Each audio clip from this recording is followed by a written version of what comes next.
What's going on, guys? Welcome to ID Podcast. Thanks for joining us today. Welcome to the show. We got a great show for you guys, but first, a message from, not from our sponsors, from the podcasters. We are continuing our fall and winter subscriber drive. I just gave it that name. I'm just making this up on the flow, on the spot. But we've mentioned in the last couple shows, we really appreciate you guys sharing the podcast because, podcasting is a tricky medium. It doesn't get shared on Instagram or on Facebook. And we're going to come out with some more creative content in the coming months. So look out for that. But really the best way for it to grow is word of mouth. So if each one of you guys tells a friend or family member, and why wouldn't you? It's going to help their life, right? It's helping Sarah and I. Hopefully it's helping yours, but tell them subscribe to I Do Podcasts. It's going to be better for them. Don't say it like, hey, you need to get your shit together. Subscribe to this relationship podcast. No, but really, we really would appreciate that because it helps us grow the podcast. And, we appreciate each and every one of you guys. And on today's show, we are going to have, kind of a unique, the first time we've had this topic, not really unique. Which is surprising that we haven't talked about this yet. Yeah, and we've had a few of you guys request it, and that is narcissism in the relationship. So whether one or the other or both partners are exhibiting narcissistic traits. And this is really important because I know for Sarah and I, sometimes I can exhibit narcissistic traits and they're just no good for me. They're no good for the relationship. It's something I'm working on. And Dr. Susan Heitler was on the show today to tell us how to navigate this, how to recognize these traits, where they come from, and how to, some really beneficial communication strategies. Not just, you can say like, I'm not a narcissist and neither is my partner, but you're going to find value in some of the strategies today. And Dr. Heitler is a Denver-based clinical psychologist, author of 5 books, and has a popular blog on Psychology Today that's been viewed over 16 million times. That's a lot of views. That's a lot of views. We could get like 60 million downloads. If each one of you guys told 10 people, we'll be sweet and everyone will be happier. And as always, there's a lot of cool resources that she talks about, and we have them links on the show notes page, including a quiz that she did part of her Psychology Today article that we found and kind of base this episode off of. But check that quiz out if you're thinking that you may be portraying any narcissistic traits or your partner.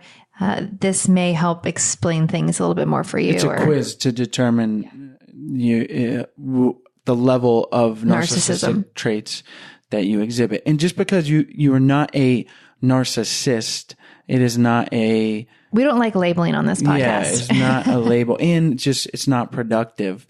But we can exhibit narcissistic traits. And Dr. Heitler talks about navigating that very topic as well. So as always, enjoy the show and thank you for listening. Today's show is brought to you by our online course, Spark My Relationship. Create more passion, improve your communication, and build a stronger, more intimate connection with your partner in less than 90 days. We've collaborated with 15 therapists and psychologists to bring you the strategies marriage therapists teach their clients. To unlock a special offer only for I Do Podcast listeners, visit sparkmyrelationship.com/unlock. That's sparkmyrelationship.com/unlock.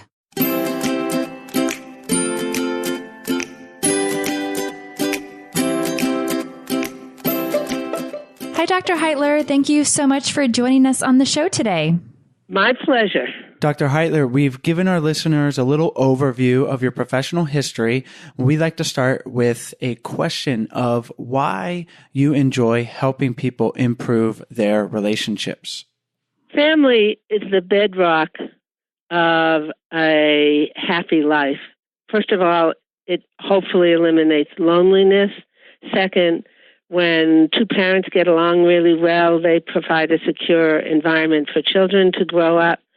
And many, many studies say that people who are in a stable couple relationship are not only emotionally healthier, but also end up being physically healthier. Even little things, it's not so little, like, gee, my chest feels funny. I have this odd pain. If someone who is in a close relationship says that to their loved one is likely to say, you know what, just in case, let's go to the hospital. And that's why people who are married or in a stable relationship have lower rates of, not of the heart attack per se, but of long-term damage from the heart attack or death. They just in every way, there's more a support system there. So being able to sustain a relationship and have that relationship be safe and positive and supportive environment, it's a great gift. Well, if our listeners needed any other reason to work on the relationship, it could save your life. So, and there's lots of great reasons, like you mentioned, and that's what we love to do here is get the information for ourselves and share it with our listeners. And today's topic is one that we have not covered, and one that we've actually had a few listeners write in and ask about, and that is narcissism. And I think a good place to start is defining what narcissistic traits are, and then we could talk about how to navigate a relationship if someone is exhibiting those traits. Okay, so to understand narcissism, maybe it's good for me to start by talking about the work I've done as a sports psychologist. I've worked with professional tennis players who were a doubles team. They found that if for some reason their doubles partner wasn't available and they had to just ask one of the other players on the circuit to play with them, if the other person was a singles player, it was very difficult. When you play singles, all you think about is what you're doing. When you play doubles in tennis or in life, you need the ability to look at what you're doing and also really listen to and respect your partner. Oh, I love the sports analogy because it's right up my alley. And so then what's happening with them? Yes. So what is it that if you play life as a singles player, you're doing that's different from what people do who have successful relationships? People who play life as a singles player basically have a defect in listening. Narcissism is a listening disorder. Now, why they don't listen can come from many reasons. The core piece, though, is that if you're partnered with someone who doesn't listen, what do you think you're going to feel? It gets really irritating. And the irritation, the anger says something's wrong, just like pain says something's wrong. So what would be like a specific thing? Because sometimes if someone's distracted, it might seem like they're not listening. What would be a specific, maybe interaction of someone that is a narcissist not listening? I'll give an example from a therapy session with a couple yesterday. He said, gee, I'd really like your help with cleaning up the garage. She said, oh, I could do that. I'd like to start by taking all the things that are on the floor and bringing them into the basement so we have that floor at least cleaned out. He said, no, we can't do that because of the boxes will be too heavy. She made 2 or 3 other suggestions. No, we can't. And she said also, well, really, most of the stuff that's filling up our garage is yours. And he just went on as if she hadn't said anything. So either negating or ignoring what the partner says, those are signs of narcissism. So to me, there's obviously, like a lot of personality traits, there's degrees. And an extreme narcissist, I imagine, would be incredibly hard to deal with. And we can talk about that. But what are some more subtle ways that it might exhibit itself in the traits of a partner? Okay, well, your point that there are degrees of narcissism is absolutely true. If you look up narcissism on Google, often what you get is descriptions of the extreme case. Most people who confront narcissism are dealing with more subtle or more malleable narcissism. That is, if you stand your ground and say, wait, I really do have a good idea here about bringing the boxes to the basement, or it really is true that most of the junk in our garage is yours. If you can stand up until you do get heard with a less severe narcissist, oh, that makes a big difference. And the, quote, narcissism essentially evaporates. With someone who's more of an extreme narcissism, you cannot get through. And if you try to get through, they just get angry. Your opinion doesn't count. They have their ideas. That's it. It's a fixed belief system through which you can't penetrate. And it's just all about me. So if there's one phrase that characterizes narcissists, besides listening defect, it's all about me. It's all about me because they don't hear you. Did I answer your question there? I forgot what the question was. Yes, no, it's perfect. Would there, when you say that, the term "it's all about me," I immediately think of like being selfish, selfishness. Is that similar? I mean, what's the difference between the two? Yes, selfish is the common word. It has very negative connotations, and being all about me is often problematic. At the same time, the opposite problem, we don't have an adequate word for. The opposite problem is excessive, I call it excessive altruism. That is someone who's all about the other person. So often what happens is that someone who's all about me finds a partner who's very generous and caring and supportive and at risk for becoming all about you, excessive altruism.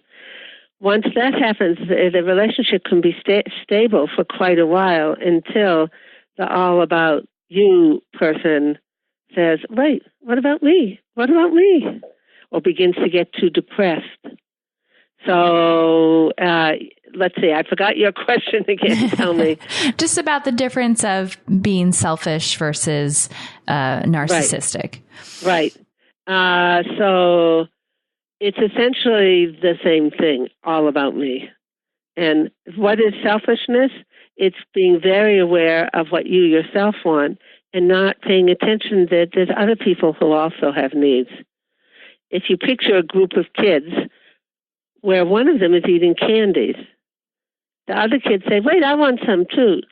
The first child says, no, these are mine. That's selfishness.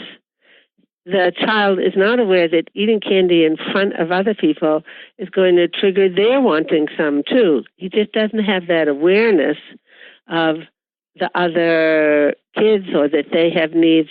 It's as if they're chairs or trees rather than that they also have desires. So would you say narcissists are aware of their traits and behaviors, or they're not aware of them?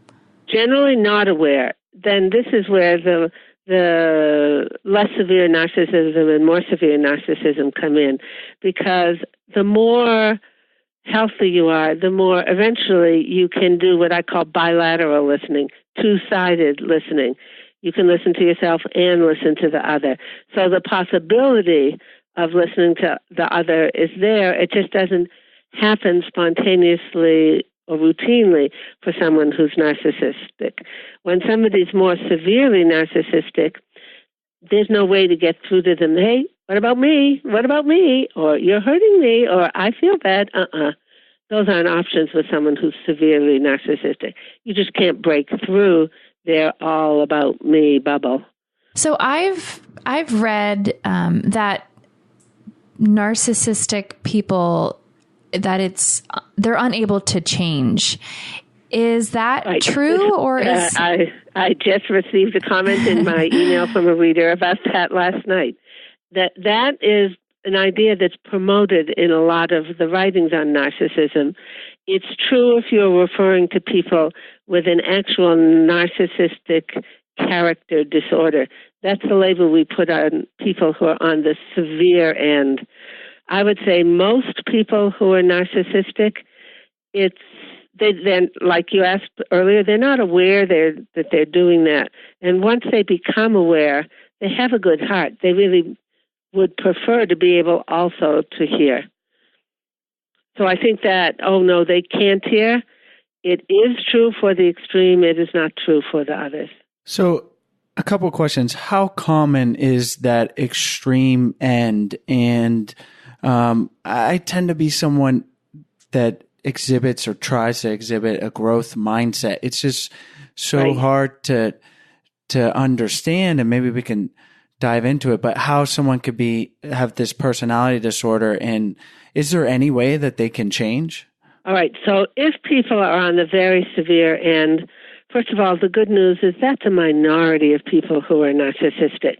So if you have a partner who's narcissistic, start with the assumption that you might be able to get through to them if you say things in a way that's gentle and yet firm. If you repeat yourself, my favorite phrase is, I'm sorry, I don't think I made that clear. I'd like to say that once again.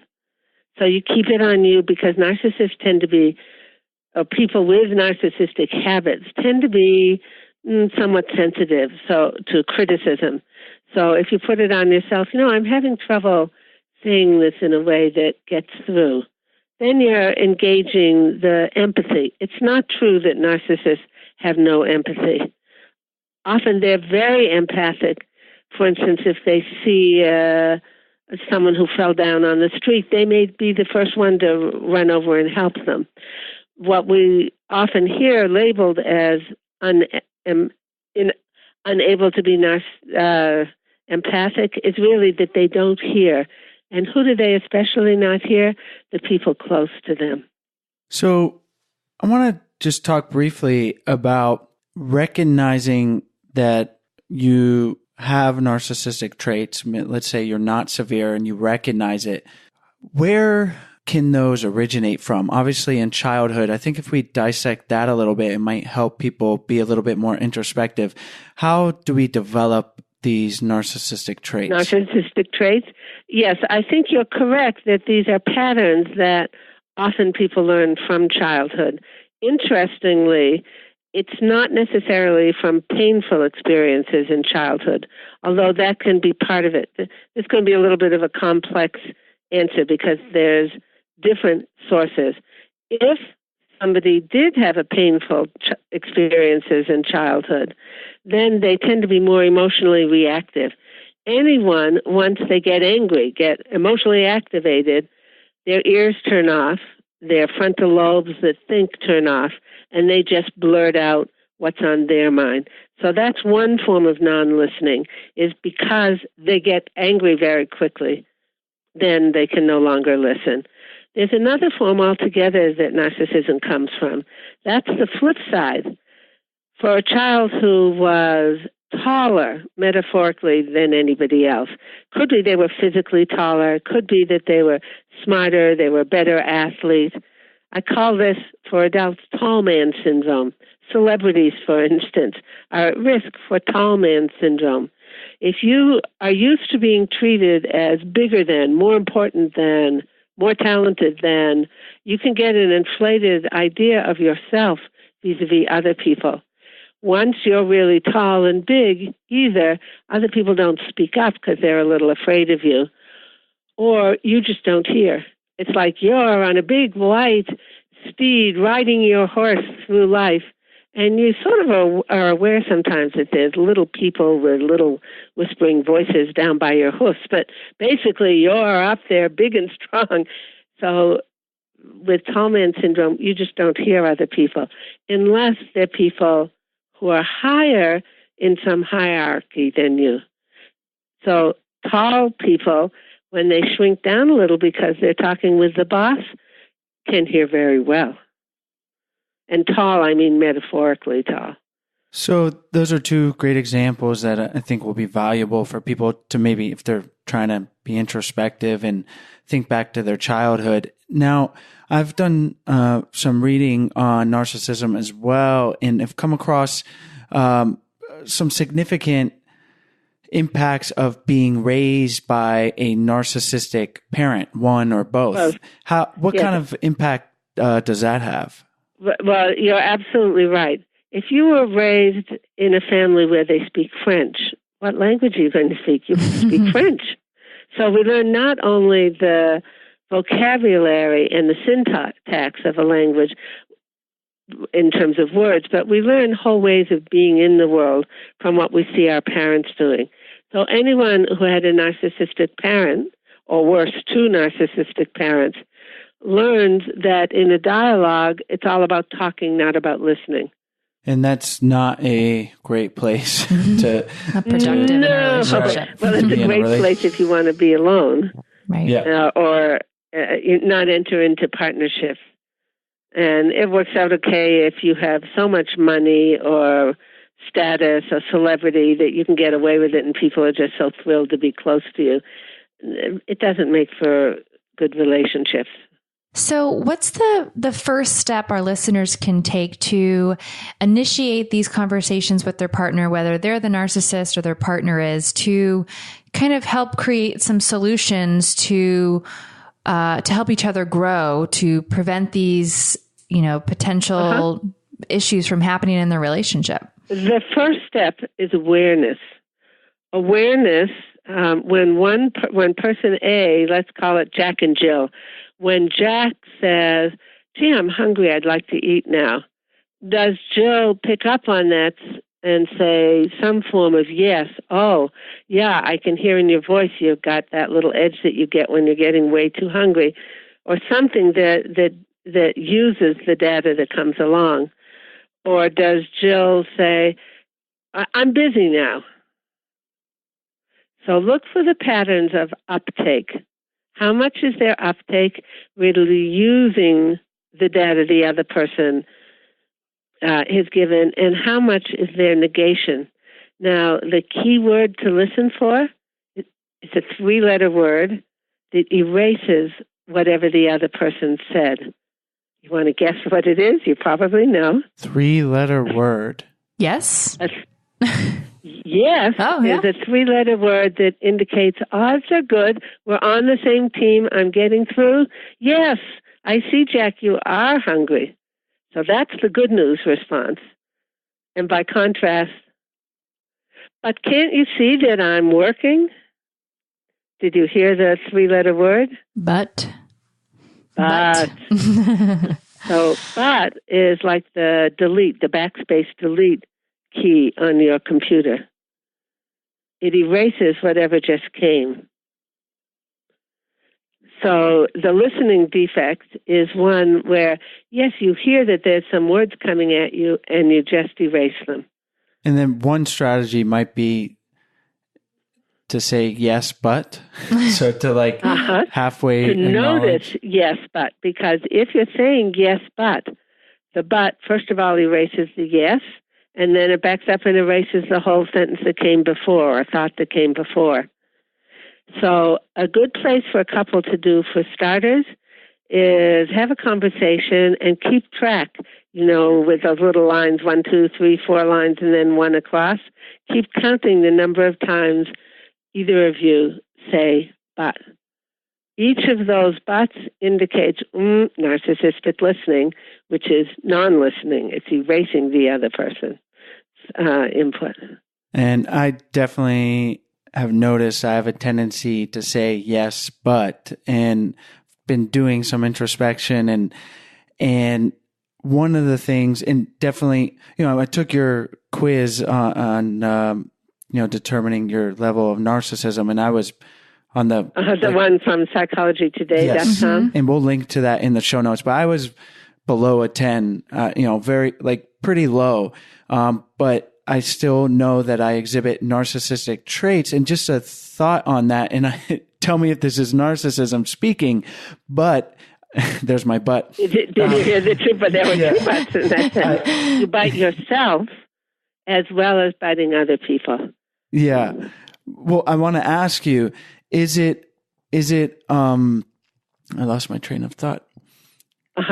Well, I'll just point out in the last sentence that you said, you started wonderfully. you've started with the word and, I've noticed. So right away, I felt, oh, yeah, we're on the same wavelength. We're working together. This is a friendly, collaborative dialogue.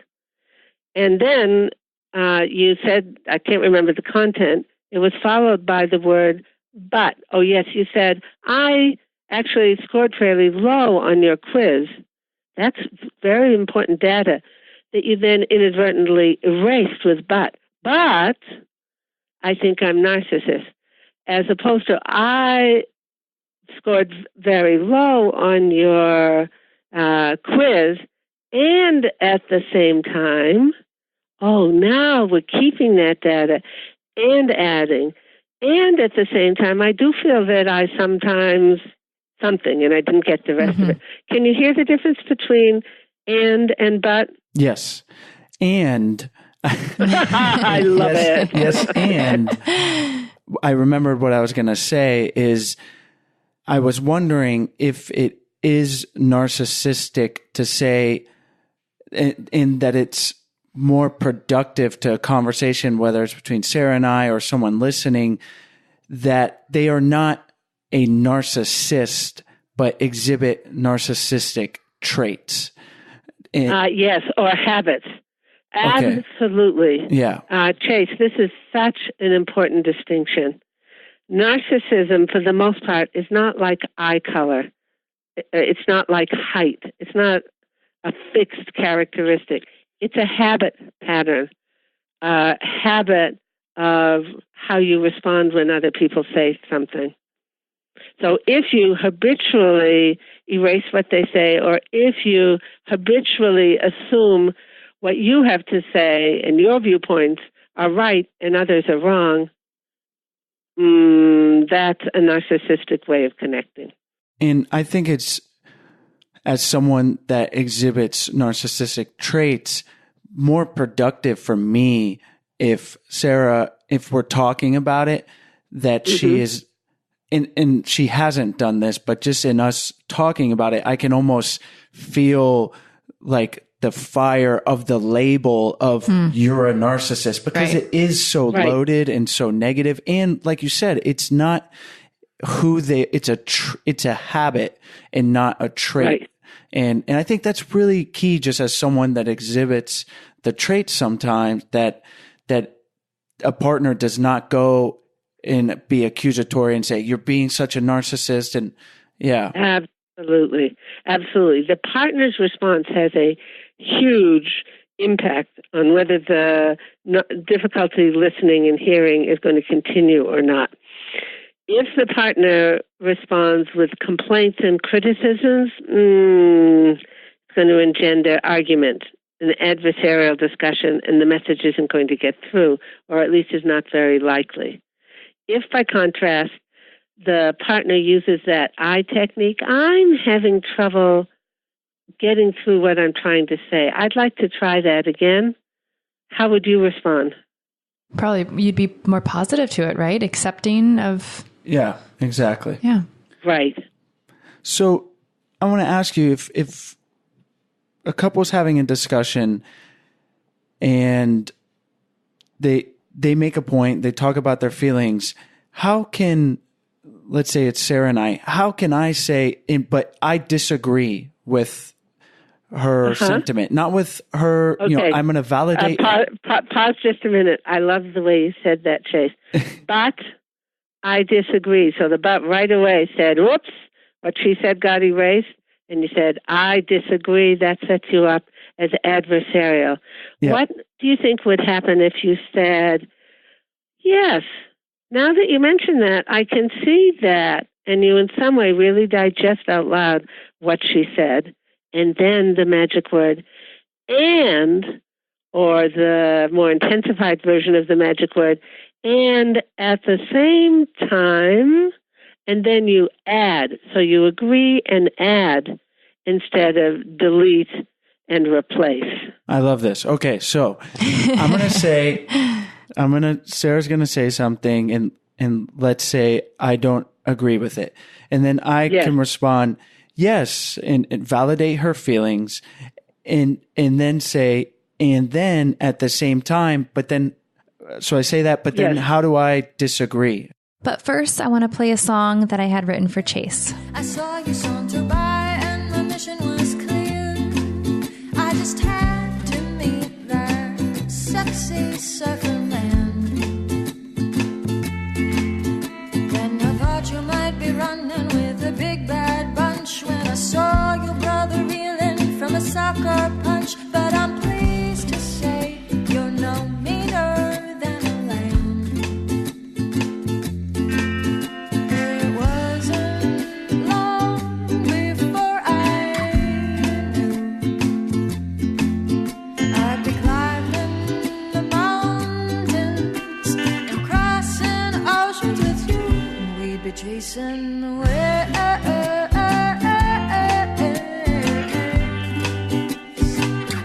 We'd be chasing the waves.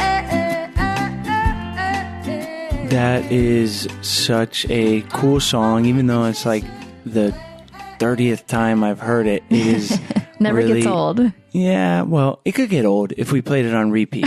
But guess. any song could. But this is a special one, and it's so cool how it's personal, and it sounds great. Like if I heard it on the radio, I would be like, that's a good song. I know. Tiffany did an amazing job. And Songfinch's custom songs are the perfect gift for birthdays, anniversaries, holidays, or even just because to give to a loved one. And the process was so easy. So I told Songfinch the story that I wanted to tell Chase, and I told them the type of vocals and the genre that I wanted the song, and they produced that within 7 days, which is pretty amazing. And they have songs starting at $99. So if this sounds like an awesome gift that you want to give a loved one, go to songfinch.com and enter the promo code I do and get $20 off your song. That's Songfinch,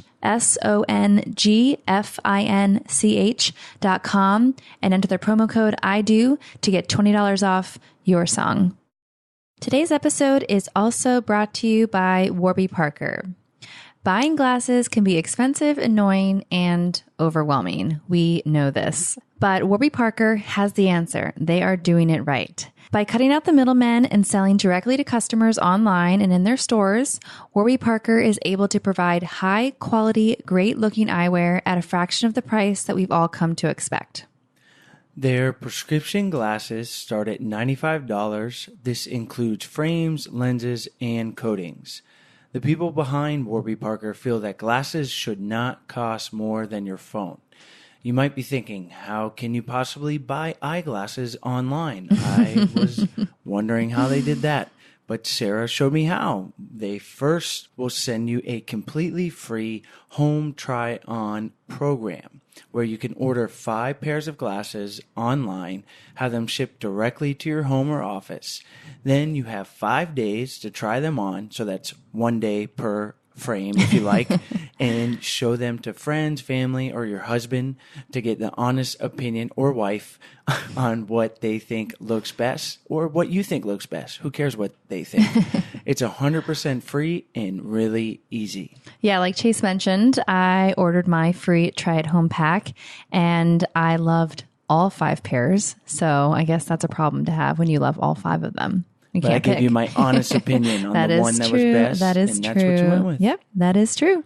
So when you find a pair of glasses that you do like, go to warbyparker.com/I do and order your favorite pair. And they'll even call your doctor if you don't have your prescription handy.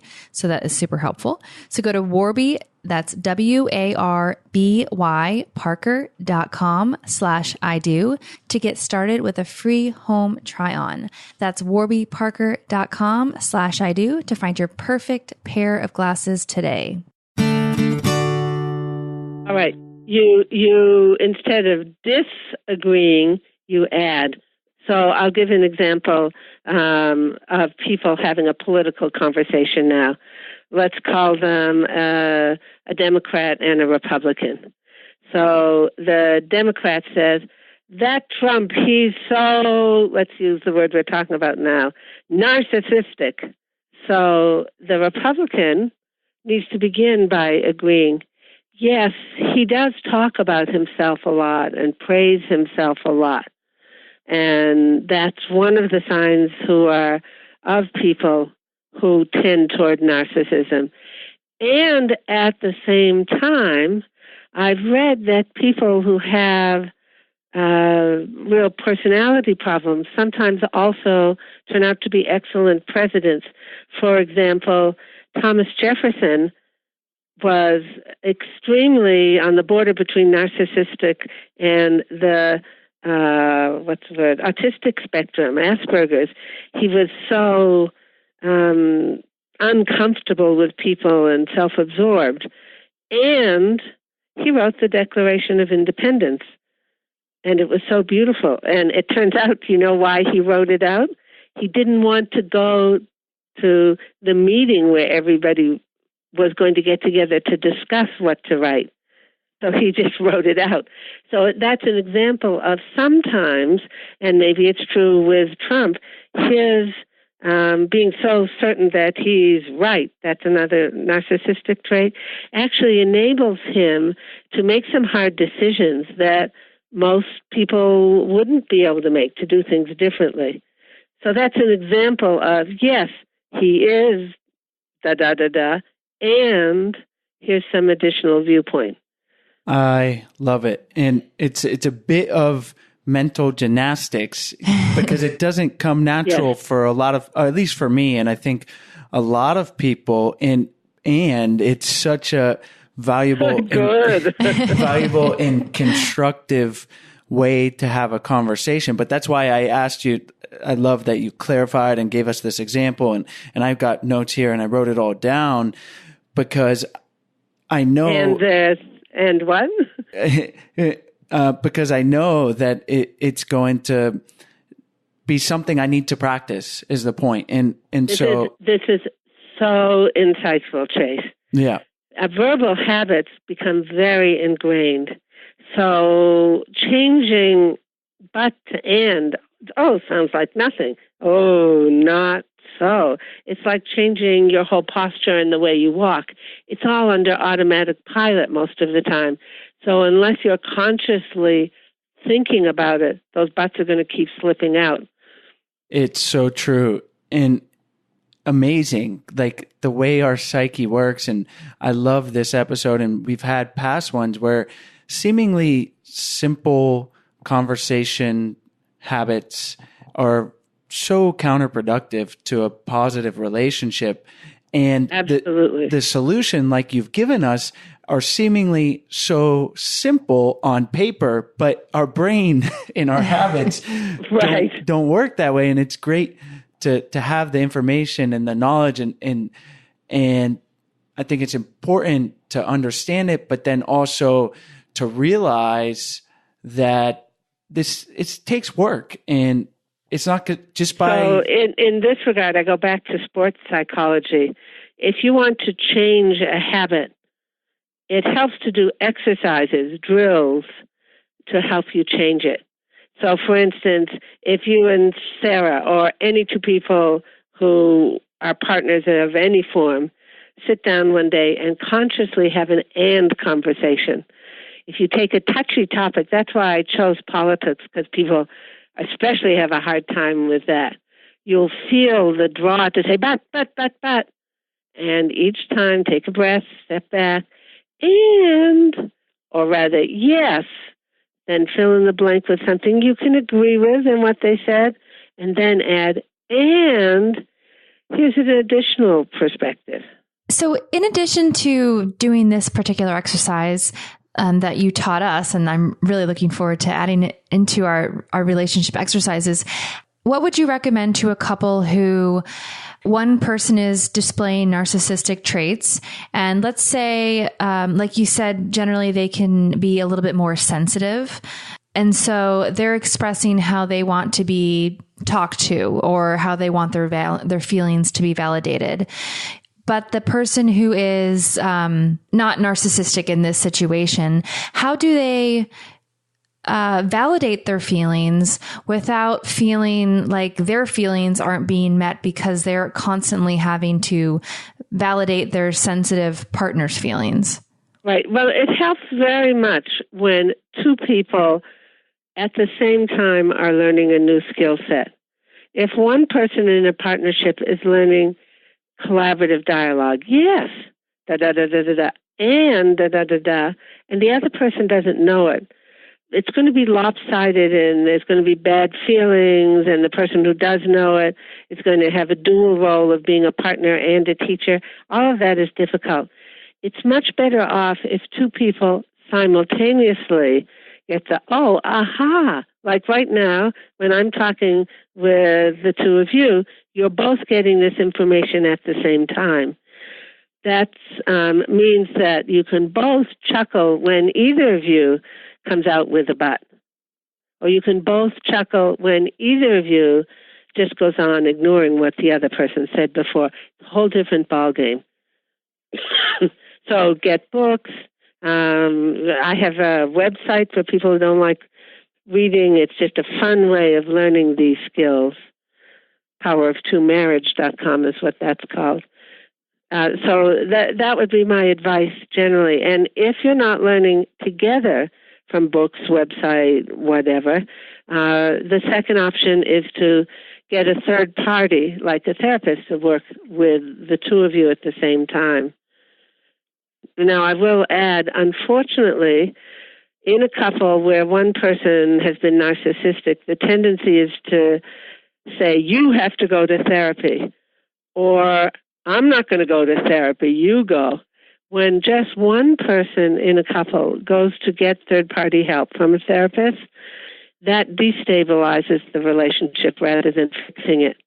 Because as that one person grows, either the narcissistic habit person or the person who's getting depressed because they can't seem to get heard, if just that one person is changing, it doesn't work well necessarily. Sometimes it helps, but mostly both people have to get the help. So couple therapy, not individual therapy.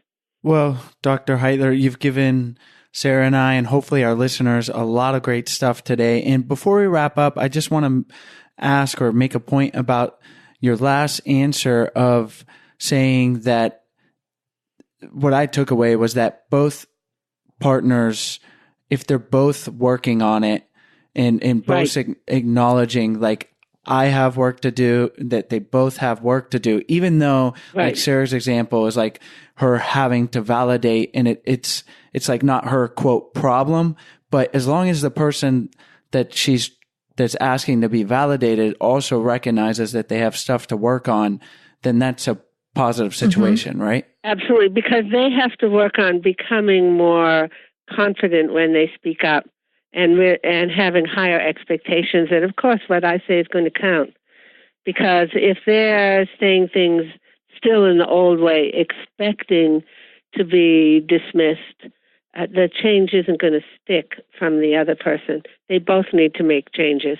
And again, as you pointed out, Chase, early on, or maybe it was Sarah, that the word narcissist or selfish have negative connotations, so it makes that person look like the problem person. There's a degree of truth to that, and at the same time, the other person who's excessively altruistic has probably been training their partner, ingraining the habit of, oh, what you say matters and what I say doesn't.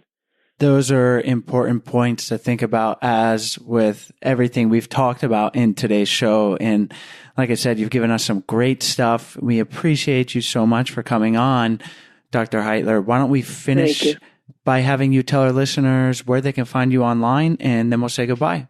Excellent. If they go to prescriptionswithoutpills.com, these prescriptions for how to have a friendly dialogue are in the book, along with prescriptions for overcoming depression, anxiety, too much anger. That's a big one. And narcissism, actually. So go to prescriptionswithoutpills.com. Prescriptions with an S, without pills, also with an S.com. Excellent. Well, we'll have that link on your show notes page, as well as the Power of Two and a lot of the notes that we talked about in today's episode on our website at idopodcast.com. And again, thank you so much for joining us on the show. Absolutely. You know, I do want to add, I had mentioned earlier that I have an interactive website. I'll give you that name. It's poweroftwomarriage.com. It's based on my book and workbook, both called The Power of Two. And that's another way people can learn these skills. And it's called poweroftwomarriage.com because there already was a website, poweroftwo.com. But you don't have to be married to go to poweroftwomarriage.com. It's skills for everyone who wants to have comfortable, smooth relationships because they have consistently collaborative dialogue. Absolutely. Thank you for correcting that. And we'll make sure that we have it listed on our website. Thank you for inviting me to your podcast. Hi, guys. We hope you enjoyed today's episode. As always, all the links are in the show notes page, as well as on the podcast description. And while you're on our website, we encourage you guys to check out our 14-day Happy Couple Challenge. We send you an email for 14 days with simple, doable challenges to help strengthen and improve your relationship. And on our website, we also have a bunch of free resources for your relationship. So we encourage you to check those out. We also have our Love Tribe on Facebook. We encourage you guys to join the tribe and be there for support for each other. If you have questions or just need some relationship advice, we are all here for each other. The group has grown to almost 1,000 people, and we love it. So we hope you guys join that. You can go to Facebook, Love Tribe Fam, and you'll find us right there. And if you are interested in learning more about our flagship course, Spark My Relationship, we hope you guys check it out. We have a special offer that is only for podcast listeners. So you can go to sparkmyrelationship.com/unlock, and you can unlock that special offer and learn more. As always, thank you guys so much, and we'll see you next week.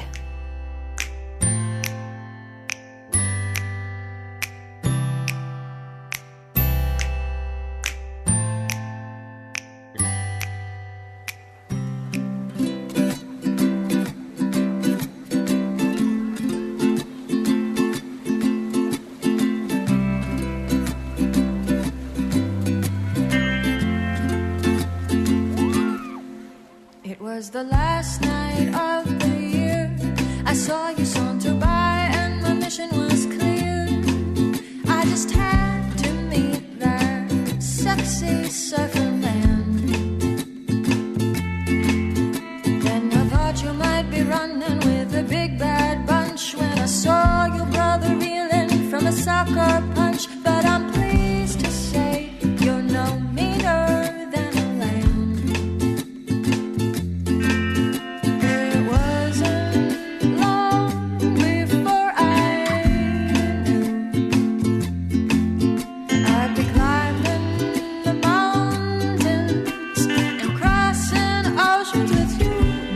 Chasing the waves,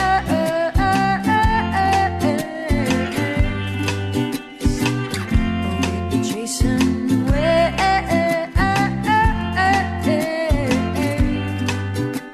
Oh, we'd be chasing the waves.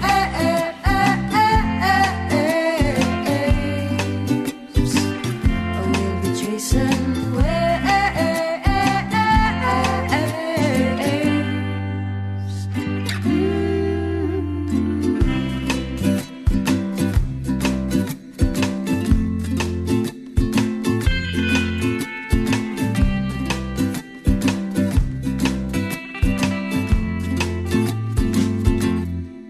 Whether we dine in Santorini or scour the streets of Venice for some Chinese cuisine, from dawn to dusk with you is a perfect day.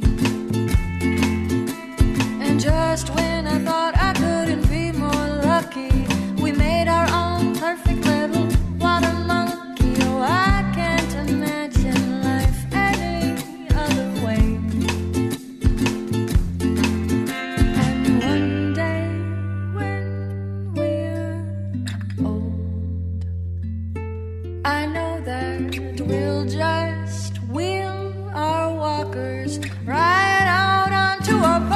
we'll still be chasing away.